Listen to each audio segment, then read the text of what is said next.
besar ya, luar biasa. Sebesar apa dari pernikahan dari bumi ini? Sebesar apa? Ya, jadi ada kesaksian ya. Biasa ya, sakitnya menunggu nama Tuhan disuruh Tuhan selesaikan ya. Ya. Oke, kita langsung saja di Lukas 9 ayat 23. Firman Tuhan yang dikatakan di sini adalah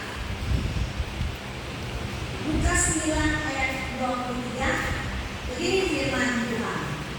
Katanya kepada mereka semua, setiap orang yang mau mengikuti aku, ia harus menyangkal dirinya, memikul salibnya kapan? Setiap hari, dan mengikut aku. Saudara yang dikasihi Tuhan, setiap orang, ini perkataan Tuhan Yesus kepada mereka semua yang ada di sini. Sekarang ini firman Tuhan kepada kita yang ada di sini. Apa katanya? Setiap kita ini yang katanya mau mengikut Tuhan. Tentunya kita ada di sini, saudara. Pasti ada dalam gereja ini karena kita mau mendengar firman, mau mengikut Tuhan, ya. Kenapa kita ada di sini? Karena kita rindu apa yang Tuhan sampaikan kepada kita. Ayat ini dikatakan setiap kita semua yang mau mengikut Tuhan. Apa syaratnya? Kita harus menyangkal diri kita. Kemudian apa kemudian? Memikul salib kita. Apa salib kita? Salib penyakit, kesesakan, ketergantungan. Apalagi salib kita? Kemiskinan. Apalagi salib kita? Kebosanan. Harus mengingatkan. Kita harus menyalibkan apa yang bisa salibkan. Bukan kita datang ke Golgota. Oh ya, salibkan saya seperti ini. Bukan, saudara. Yang kita salibkan adalah kedagingan kita. Nanti kita baca apa yang disebut dengan kedagingan kita, ya. Nah, kapan itu? Saudara, day by day, setiap hari. Itu sebabnya iblis itu gak tidur-tidur, saudara. Karena apa? Makanya Tuhan suruh kita harus menyalibkan segala keinginan daging kita setiap hari. Iblis itu selalu mengaum-ngaum kapan kita lemah, kapan kita putus asa, kapan kita merasa hidup di dalam lagi. Kayaknya gak ada lagi kesempatan ke depan, kayaknya gak ada lagi peluang, tidak ada yang mau saya. Iblis tahu sekali kapan kita lemah. Sehingga itulah sebabnya, saudara, ketika kita lemah kita gampang jatuh. Ayolah, memang dunia ini berdosa-dosa, maka kita memuaskan keinginan daging kita. Ketika kita memberikan keinginan daging kita kepada iblis, maka dia tersinggung dan Tuhan Yesus menangis. Amin. Saudara yang dikasihi Tuhan, saya percaya semua kita yang ada di sini punya KTP, ya. Dalam KTP itu ada identitas pribadi kita. Apa identitas kita? Apa keyakinan kita? Beragama Kristen. Ada di situ non Kristen atau kosong? Enggak ya? Pasti ada ya, Kristen. Ya, Kristen. Pertanyaan, apakah yang tertulis di identitas kita itu benar-benar Kristen itu adalah pengikut Kristus?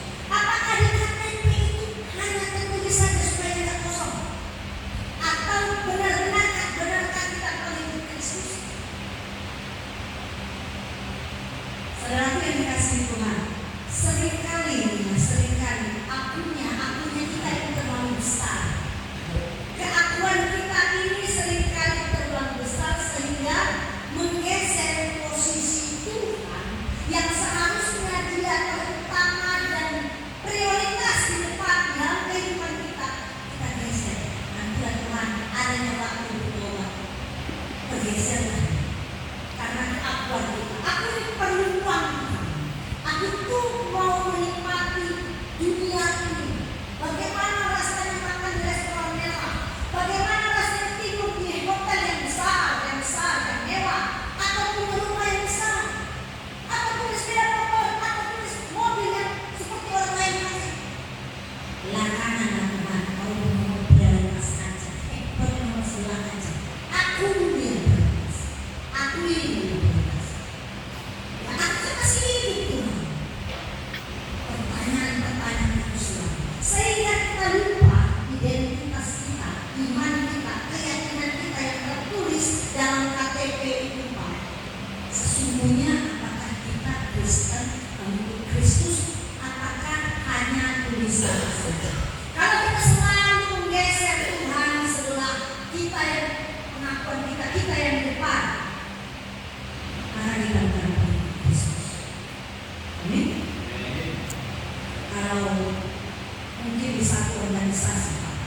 untuk menghadiri undangan seenaknya. Tentunya yang pertama, penampilan kita mewakili perusahaan yang mengirimkan kita untuk. Terus tata kata kita ketika kita memberikan kesambutan mewakili perusahaan kita tentu tertata dengan baik. Begitu juga dengan pelayan Kristus, Pak. Tuhan Yesus itu sudah mencontohkan bagaimana sebaiknya sebagai pengikut Kristus. Yang pertama, dia penuh cinta kasih. Kita mengasihi. Yang kedua, dia mengajarkan kesederhanaan. Bu, jadi pengikut Kristus tak boleh kaya? Boleh. Tapi jangan membawa kekayaanmu menjadi dosa atau mammon. Dilarangkan kaya enggak, tapi jangan mencari merebut kekayaan dengan cara-cara iblis. Tuhan Yesus banyak ajar, ya.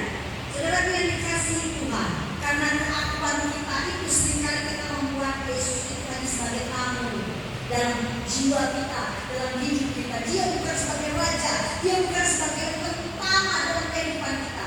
Padahal sesungguhnya kalau Tuhan Yesus tidak ada dalam kita, kalau Roh Tuhan itu tidak ada dalam kita, kita bagaikan mayat hidup, Pak. Makan, minum, keluar dari belakang, besok begitu lagi. Makan, minum, tidur, makan, minum, berlalu-lalu atau sampai di depan. Kalau Yesus tidak ada dalam kehidupan kita, coba kita lihat dalam muka kita. Perhatikan muka kita di kaca, Pak. Muka orang yang Tuhan Yesus tidak ada dalamnya, kasih Tuhan tidak ada dalamnya. Beri.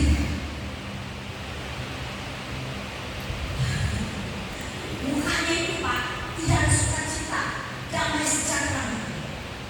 Tapi ketika seorang sudah mengalami pertobatan, Pak, ketika mengalami pertobatan mengenal Yesus, kembali dari jalan-jalan yang jahat, orang yang sekalipun dia melakukan kejahatan sedahsyat apapun, kau lihat mukanya, bercahaya, lembut mukanya, senyumnya cerah. Beda kalau dia begitu. Sebabnya kenapa orang yang belum bertobat dulu mukanya berbeda, dan tiba-tiba kau bertemu dengan keluargamu dan setelah kau bertobat, mereka datang berkunjung, mereka akan bilang, Pak, kok makin kayak anak-anak kamu, Pak? Kok makin muda, Pak? Kok kayak enak aja main di penjara, Pak? Bukan, karena ada Yesus di dalam kita. Ya, kalau bukan Yesus di dalam kita, tapi angka-angka sehingga kita kayak berjudi, maka angka-angka di kepala kita mencerminkan wajah kita, Pak. Besok 200.000, besok 3 juta. Itu kalau kamu nggak percaya, lihat di Google muka orang yang jago berjudi, ahli judi. Kau lihat mukanya, di belakang apa yang kira-kira wajahnya, ya, auranya. Haleluya. Nah, kalau kita buat Yesus sebagai tamu dalam kehidupan kita, maka Tuhan Yesus tidak bisa mengendalikan kita. Bagaimana dia mengendalikan kita? Kalau kita mau berbuat jahat, kalau kita mau jatuh, kalau Roh Kudus ada pada kita, Yesus mengendalikan kita, maka kita jadi hilang perasaan mau berjudi, hilang rasa mau narkoba, hilang rasa mau menipu, hilang, Pak. Keinginan dari kita sih ada, dari kita yang kuat, mau ini, mau itu, mau itu. Tapi kalau kita undang Yesus sebagai yang pertama dalam hidup kita, dia akan penuh kita. Jangan anakku, damai sejahteraku yang diberikan kepadamu lebih besar, lebih indah dari narkoba, lebih enak daripada judi, lebih enak dari tipu muslim. Sebagai dikasih Tuhan, ada 3 pertanyaan. Yang pertama, kalau kita mengikut Kristus, apakah kita sungguh-sungguh mengenal siapa Yesus? Sehebat apa dia? Alkitab mencatat, meskipun kita tidak ada dalam era yang Alkitab, Alkitab mencatat Yesus itu, Pak, sanggup menyembuhkan penyakit apapun. Mata yang tidak ada bolanya pun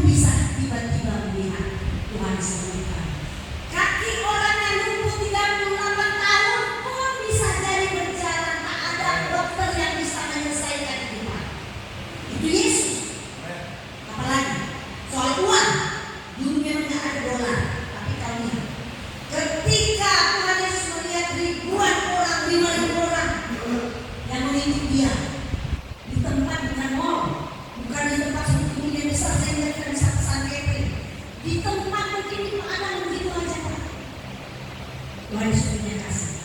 Bagaimana masuk logika Yesus yang namanya Yesus itu sanggup memberi makan 5.000 orang itu sampai kenyang?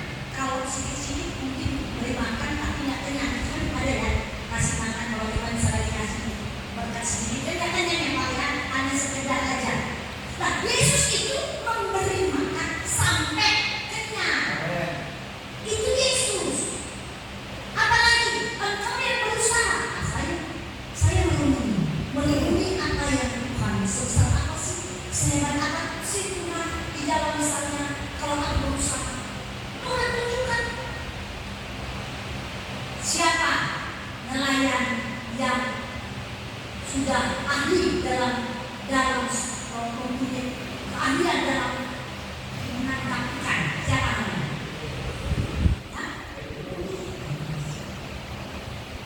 Sekali waktu dia melebarkan jalan, tapi satu ikan kecil, ikan gobi itu tidak ada apa-apa. Sering kita yang berusaha, punya usaha, punya gede, punya pekerjaan, 10.000 pun, 1.000 pun tidak dapat sekali. Padahal semua sudah kita siapkan. Makanan itu enak. Misalnya usahanya dalam itu sembako, semua terbaik. Petrus mengalami satu ekor pun tidak ada. Nah, ketika Yesus ada dan ada dalam perahunya, ketika Yesus itu ada dalam perahunya Petrus, ketika Yesus kita bawa dalam kehidupan kita, ketika Yesus kita undang sebagai yang terutama, prioritas dalam kehidupan kita, pekerjaan apapun kita, lihat, Yesus sanggup mendatangkan ikan besar-besar, Pak. Bukan kecil-kecil, dan ikan yang besar-besar itu rata besarnya, nggak ada ikan kecil sedang ada. Karena Yesus kita melakukan sesuatu nggak yang abal-abal. Dia memberikan yang terbaik. Jadi nggak usah tanya berkat. Apa yang dilakukan Petrus? Dia mendengar kata Tuhan. Terus Yesus bilang, terus. Kau tahu kan ada jalan di sini? Petrus tanya. Dalam hati ini, kalau ditebarkan di sebelah situ, di situ ada ikan yang otomatis secara logika. Seringkali kita berusaha, tidak mungkin berusaha dalam keadaan misalnya sekarang musim hujan. Musim hujan, siapa yang beli? Banyak berurusan dengan banyak-banyak itu susah. Tapi Yesus itu pribadi Tuhan yang tidak masuk akal untuk melakukan mujizat. Apa yang terjadi? Petrus nurut, ya. Kalau kita menurut apa kata Tuhan, semuanya oke. Amin. Apa yang terjadi? Petrus mendapatkan 153 ekor ikan besar-besar dan sampai jaringnya nggak sanggup menarik. Itu kalau kita bawa Yesus dalam kehidupan kita, dalam usaha kita, dalam keluarga kita, dalam rumah tangga kita, dalam segala apapun. Tuhan kita nggak memberi yang abal-abal, Pak. Tapi yang perlu kita kesetiaan kita, yang perlu kita nurut menjadikan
besar. Sebesar apa? Jangan kata orang, kalau kata kesaksian orang Yesus besar, oh Yesus besar. Kata saya, kata engkau pribadi, sebesar apa Pak? Pernah kamu mengalami sebesar apa Yesus dalam hidupmu? Ketika kau lemah, ketika kau sakit, tak bisa berjalan, kaki bengkok. Pernah kamu mengalami sebesar apa Yesus dalam hidupmu? Kau mau putus asa, kau mau bunuh diri. Saya kasih tahu, ada Yesus di sini yang menunggu di sebelah sininya. Ada iblis di dalamnya, karena dia berjuang kepada. Kalau kau pilih mengakhiri hidupmu karena keputusasaan, maka hidupmu di dunia ini secara dani memang selesai. Tetapi Pak, ke depan yang untuk selama-lamanya kau memilih neraka. Tidak ada kesempatan bertobat setelah kau tinggalkan dunia ini. Setelah roh kita terlepas dari badan kita, tidak ada lagi kesempatan untuk bertobat. Saatnya kita bertobat sekarang karena masih ada daging, masih ada roh Tuhan dalam kehidupan. Amin. Jadi pertanyaan yang pertama, kita jawab masing-masing. Seberapa sungguh-sungguh kita mengenal Yesus? Kalau kau tak yakin Yesus mampu menyelesaikan semua kehidupan, sia-sia kau menang, sia-sia kau bertobat, sia-sia kau berjuang, baca Alkitab, tapi hatimu sanksi. Bisa tak ini? Bisa tak Yesus oleh saya? Bisa tidak?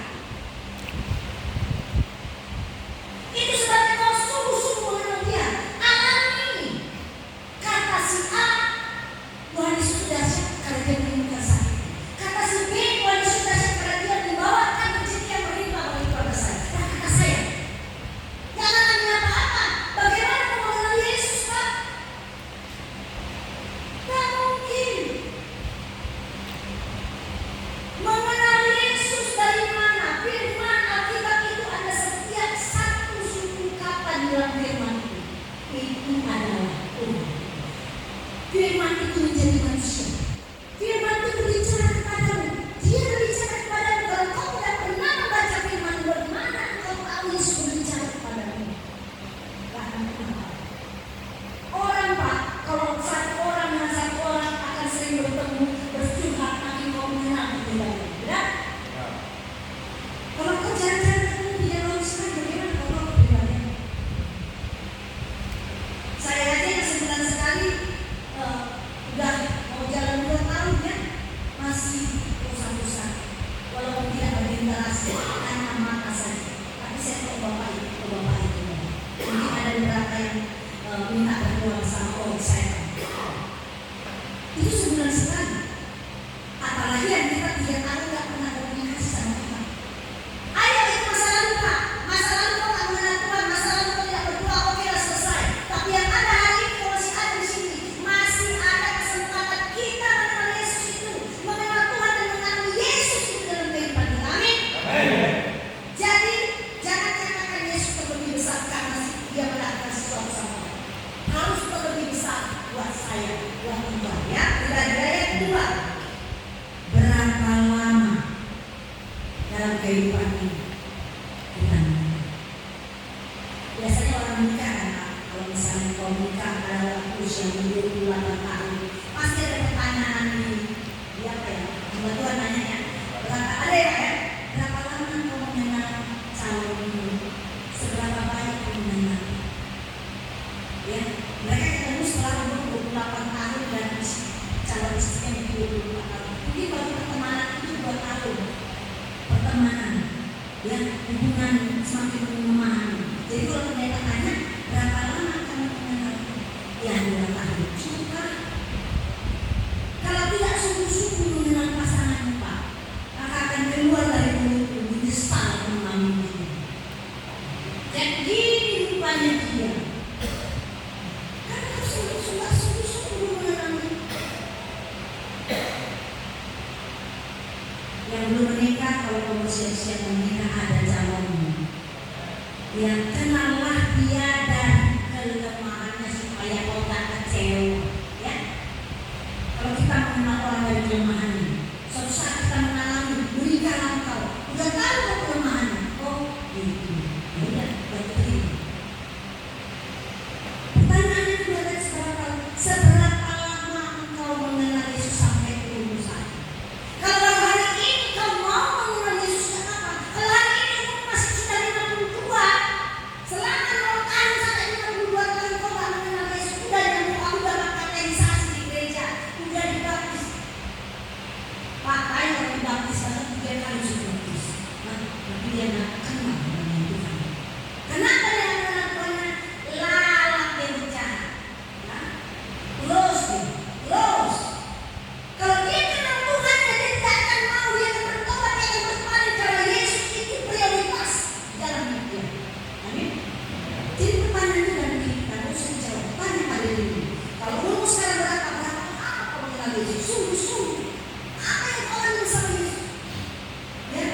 prioritas, menjadi pertama, menjadi number one dalam hidup. Ataukah ada yang number one lagi? Gak ada. Kalau aku kaya, baru aku Yesus pengusaha. Kenapa? Karena aku pernah menikmati seperti kenikmatan yang dialami oleh orang lain. Kalau aku kaya, aku bayar semua gereja-gereja yang mau dibangun. Yesus gak penting waktu, bukan gara-gara waktu gereja dibangun. Gereja itu adalah siapa? Kita Pak, betul-betul. Jadi nggak usah mikirin bahwa nanti aku kaya, semua gereja di Sumatera Utara usah aku bangun besar-besar pakai uang kalau aku kaya. Tuhan tahu bagaimana membangun rumahnya untuk berwilayah lebih besar juga.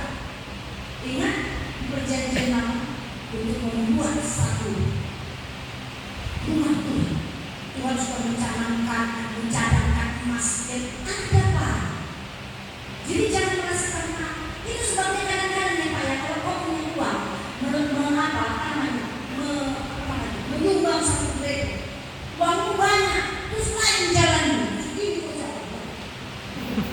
Karena kau dikeluarkan, oh itu menyumbang terbesar. Coba kau cuma menyumbang 100.000. Dan di Alkitab ada satu cerita bagaimana seorang janda memberikan persembahan ke depan. Ya Pak ya? Dibandingkan dengan orang kaya yang mempersembahkan ke depan. Orang kaya mempersembahkan ke depan dari yang banyak hartanya, misalnya ada 10. Dia kasih misalnya 4, dia masih punya 6 Pak. Jadi dia tak merasa kehilangan, masih ada 6. Tapi seorang janda yang tua, dia datang memberikan persembahan ke depan, cuma satu-satunya uangnya berapa keping, dikasihnya kepada dia. Artinya apa? Kalau soal uang bukan. Tuhan mau hidup kita Pak, itu yang paling mahal, bukan uang kita, bukan uang kita. Tuhan mau hidup kita ini, karena kan itu yang paling berharga Pak. Apalagi yang paling berharga. Kalau hidup kita nggak paling berharga, Tuhan nggak mau dari saya dulu ya Pak ya.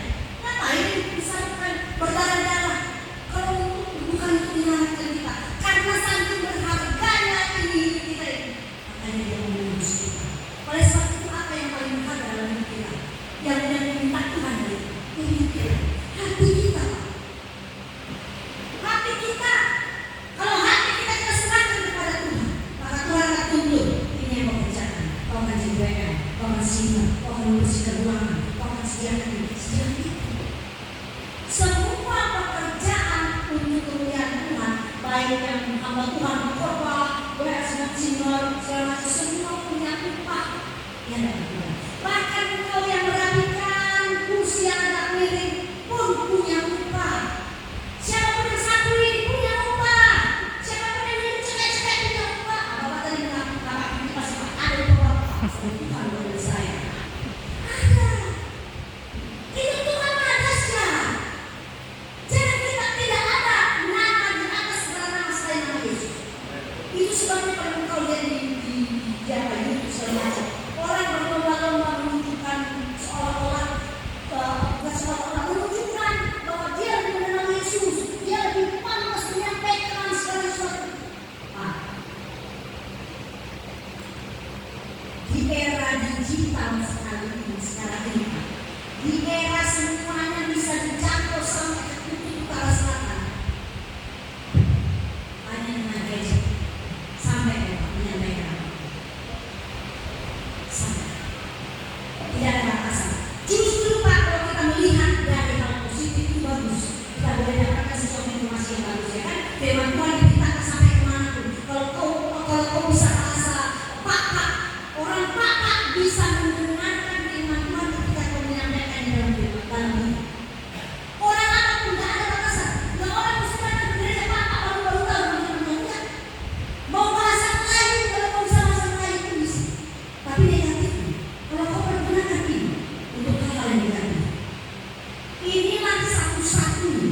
kita bisa lulus. Karena tak ada kekuatan kita, tak ada kemampuan kita untuk bisa berjalan menjadi ciptaan yang baru, menjadi pribadi yang baru, kalau bukan dengan pertolongan Roh Kudus. Itu sebabnya sebelum Yesus naik ke surga, Dia tahu kita ini lemah. Hari ini kita gereja, pulang kita nanti tiba-tiba datang di ruangan di kamar, kau mendengarkan kata-kata yang tidak enak, kau mendengarkan kabar yang tidak baik dari keluargamu. Semua firman Tuhan yang kau dengar hari ini kau mentak, lantas kau memikirkan jalanmu. Oh, ini caranya. Kutipulah kawan itu supaya ini solusi satu-satunya menyelesaikan masalah yang Tuhan. Tuhan tahu kedainan kita yang kuat. Oleh sebab itu, Tuhan kirimkan Roh Kudus, Roh penolong, Roh penghibur, sehingga sehebat apapun iblis mendakwa kita, Roh Kudus itu berkata-kata di hati kita yang paling lembut dan paling dalam. Dia bilang, jangan, aku yang akan menolong. Amin. Karena saudara yang dikasih Tuhan, 3 pertanyaan tadi yang harus kau jawab dalam kehidupan mengakhiri firman Tuhan hari ini. Yang pertama, apakah kau sungguh-sungguh mengenal Yesus? Yang kedua, berapa lama kau sungguh-sungguh mengenal Yesus? Yang ketiga, layakkah engkau buat Yesus itu menjadi pertama prioritas